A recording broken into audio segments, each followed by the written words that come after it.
Hello, good people of YouTube.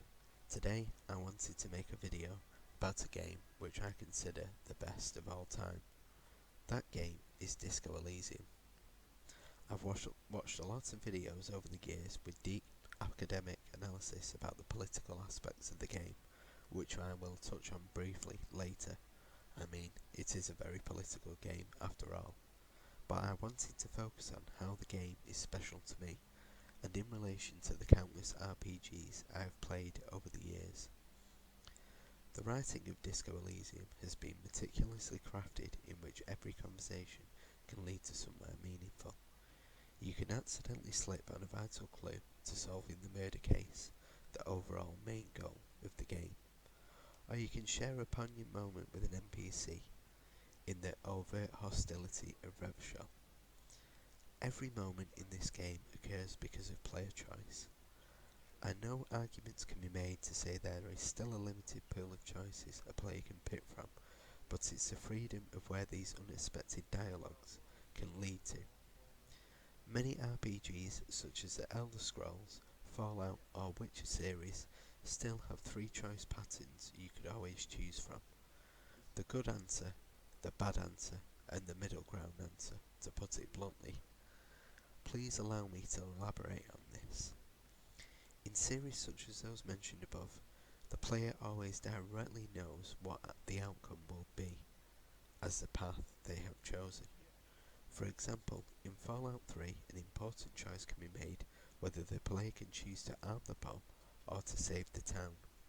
The consequence of this choice is clear. This is where Disco Elysium rises above others, especially in the first playthrough.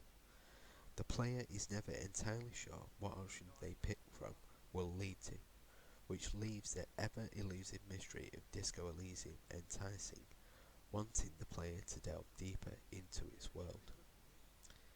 Everything from the design of Revachol, the audio masterclass of its soundtrack, to the performances of voice acting in the final cut, is a perfect synergy to bring alive a world with long-term struggles, sprinkled with corrupt figureheads, workers strictly adhering to their ideological cause, or every person in between. Each person you interact with within the world feels real and gritty. They feel a part of this world. It's the writing underneath all these layers of craft which are the bonds strongly holding this package together. Sentences are constructed with complex lexicon, but it remains simple enough to follow exactly what is happening. It is not overly pretentious. It is a story for everyone, because you are the story. It's your beliefs and moral values which shape this world in a playthrough. The exploration of Revachol is an integral part of the player's journey. It's a fusion of different cultures within its architecture, and its character hooks me into wanting to explore more. What eccentric characters will I meet? Who will I engage with next? The stories of the people who inhabit this world are real. Every person who I encountered had a history within Revachol, whether it be fighting for the revolution or struggling to survive another day. Every character has a story to tell. The next chapter of my analysis focuses on the deeper political themes and choices woven throughout. The developer themselves declare humorously at the Game Awards and where they align within the political spectrum. In Disco Elysium, every political extremity is tackled, from communism to fascism. While I've seen commenters say that the game leans apologetically towards a left-facing playthrough, I believe the developers have masterfully tackled delicate subjects and portrayed the pitfalls greatly of the extremities of political power.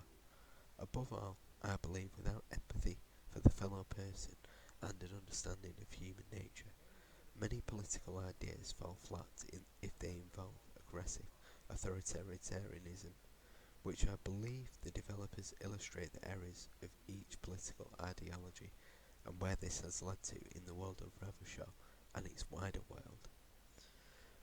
And these are all the above reasons why I hold this game in so much regard. The choices the player can make, the freedom, the exploration of the world. It's a game from a bygone time where there's no microtransactions, there's no fluff plumping up the world. It's a game made for the player to explore. Thank you for listening to my short analysis.